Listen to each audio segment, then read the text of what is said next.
common practice to provide speakers and dignitaries with commemorative items at the close of their appearance as a gesture of appreciation by the hosting organization, or even as a welcome to the event. In doing so, there are several things to consider. Consider the recipient's point of view. Keep in mind that just because the gift that you're considering giving them is something that you like, it may not necessarily be something that they would like. So ask yourself these questions as a guide. Where are your speakers coming from? Meaning specifically, what city? And are they traveling by plane or bus or car? How are they getting there? How long will they be at your particular event? Are they staying the entire week or just for one night? When and where are they going after the event? And how are they getting there? What is their next destination? Are they going home after your event or on to their next speaking engagement? Gifts should also be functional. Consider the functionality of the actual gift.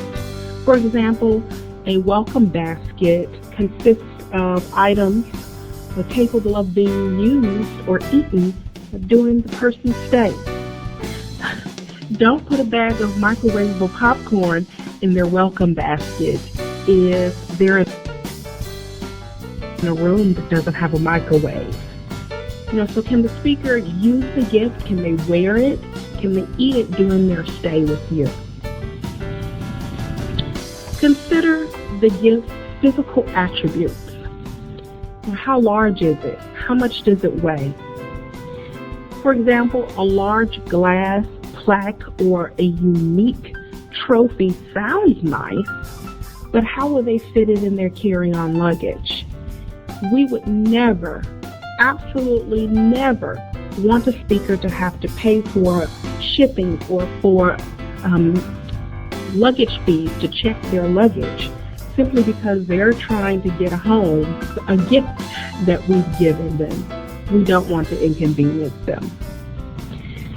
Now, be prepared for this. Although a speaker may not refuse a gift, they may very well leave it behind. This is a very common thing to do. Don't be offended, just be prepared that it might happen. I myself, as a speaker, have received and then turned around and re-gifted items such as fresh flowers or shower gel. I've given it to the housekeeper that cleaned my room for the week. It is, or sometimes can be, inconvenient once again to try and lug all of that stuff back home with you. However, if you work towards making the gift truly of value to the speaker, keeping them in mind as you make your selection, then this will happen. I have made special arrangements to get home ahead of me certain items that really were quite meaningful to me. And I did that on my own. And again, that was because it was something that was very special.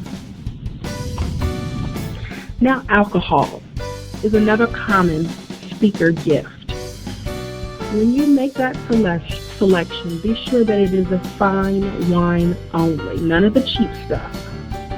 And you want to consider giving it similar as if you were serving your attendees alcohol.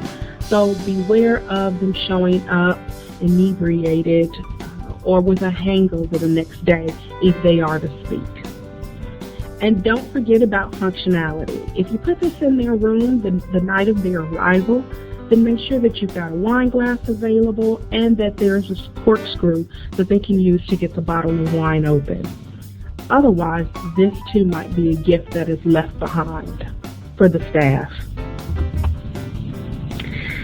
Provide a gift with the speaker in mind. It needs to be appropriate and useful, and don't forget that it needs to be within your budget as well.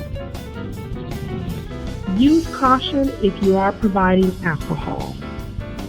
Thanks for listening to this lesson spotlight on speaker gifts.